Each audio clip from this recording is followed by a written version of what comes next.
Magandang gabi sa inyo lahat mga buhay. Gusto kayong lahat. Binabati ko ang mga kagaya ko na isang ama ng isang happy Father's Day ngayong araw. Kasi itong araw na to sineselebrate natin ng Father's Day. So, shout out sa lahat ng mga ama ng tahanan na nagsisikap para sa kanilang mga pamilya.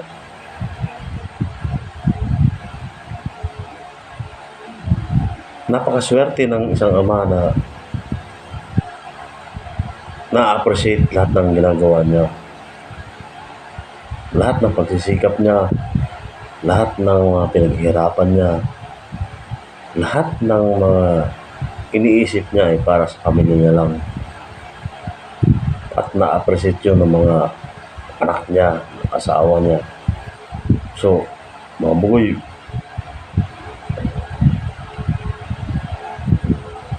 shout out sa inyo lahat.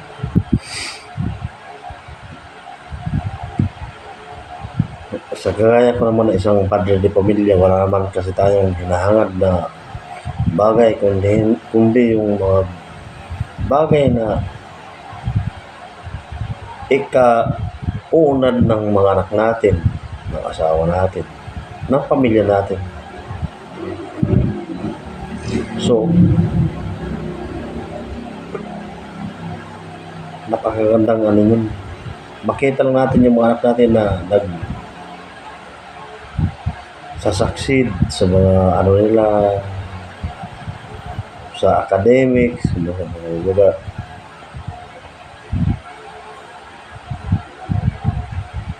At saka shout out din sa mga ama ng tahanan na nagsusumikap na may bigay yung mga pangangailangan ng pamilya nila na hindi naman na-appreciate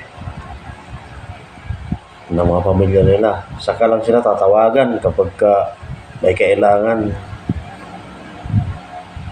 Kapag oras na ng sweldo, saka lang sila kausapin ng asawa nila. O kaya, pag may kailangan yung anak nila, saka lang tatawag na, "Pa, kumusta ka?" Ang kasunod nun, mga bugoy, may extra ka ba mong pera dyan? Yun. Napakasakit nun mga bugoy para sa ating mga ama ng tahanan na ganun ang turing sa atin ng pamilya natin. Mayroon mga instances na wala nang gatas yung anak nila. Tatawag yung asawa niya. Wala nang gatas si ganito. Wala nang magpapadala si Papa.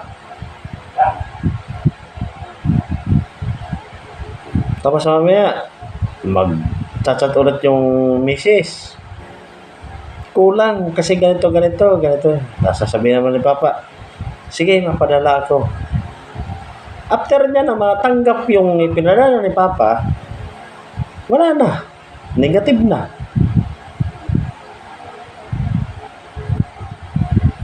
Ito naman na Papa naman, wala man lang nagtatanong sa mga anak niya, sa asawa niya, kung kumusta na ba si Papa, kumain na ba si Papa, okay lang ba si Papa. Kasi mga buhay, actually ito, ano to, baga real talk to.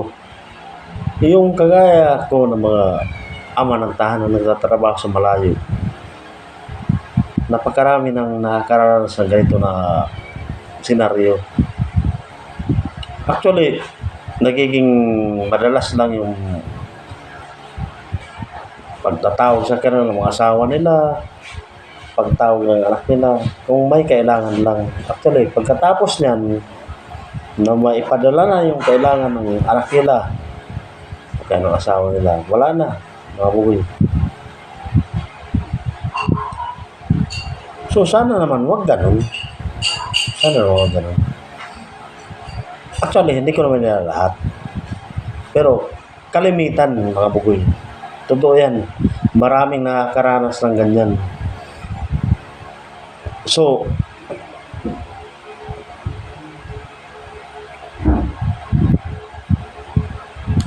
sa mga ganitong sitwasyon mga bugoy, sinasabi ko na parang nakakalumuran ba para sa mga ama ng tahanan, lalo na ngayon nalalapit na yung Father's Day. Actually, ang karamihan ng mga ama ng tahanan nararanasan lang ang appreciation ng mga anak nila pag may naibibigay sila eh. Ito, ano lang to mga buya, ito parang sinasabi ko na hindi to pangkalahatan mga bugoya. Correct me if I'm wrong, pero maraming nakakaranas ng ganito. So, kung naranasan mo to, na ganito ang kalagayan mo, i-comment mo dyan, bugoy. Mga bugoy, i-comment mo dyan. Tapos, subscribe mo na rin yung Bugoy Vlogs TV channel. Ano ko lang, kumbaga sa ano, may mga ama ng tahanan na nagsisikap para sa pamilya niya. Pero, parang hindi na-appreciate yun ng mga anak niya at saka nung mismong asawa niya.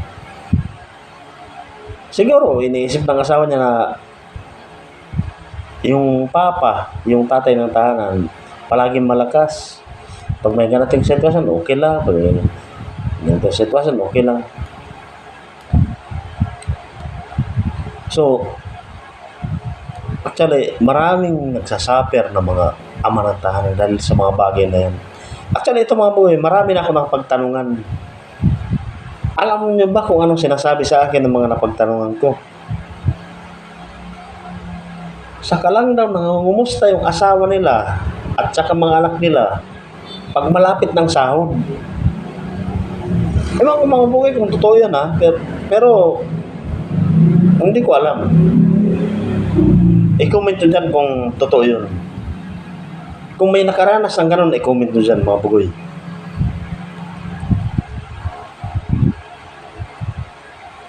May nakausap ako na isang bodyguard, dating sundalo, tapos naging driver ng isang Korean expat. Sabi niya, itong sabi niya sa akin mga bugoy, saka lang daw siya naaalala ng asawa niya na tawagan ng madalas kapag malapit na daw ang sahod. So ako, napatanong ako, bakit ganun? Ang sabi ng kaibigan ko, minsan, hindi man lang daw siya tanungin kung magkasama man, tawagan pa, o mahal, o ang tawagan doon na pa, minsan, hindi man lang daw siya tinanong, pa, kumain ka na ba? Pa, okay ka ba? Pa, kumusta ka na? Parang naghimutok yung kakilala ko na isang bodyguard ng expat na Koreano. Walang ganun daw eh. Pag nagkakasakit daw siya, inaalagaan siya. Ibang tao nag-aalaga sa kanya. So mga bugoy, ito ano ko lang to. Wala tong, kumbaga sa ano, wala tong pinatutungo, walang inaano ng mga tao. Eh sana naman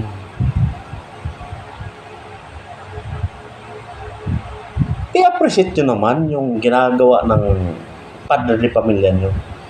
Ito para naman sa Happy Father's Day, kumbaga Father's Day event to. Mga bugoy. Kasi masakit ba sa kalooban natin mga tatay na binabaliwala tayo ng pamilya natin, yung mga effort natin, yung mga pagsisikap natin, yung mga sakripisyo natin.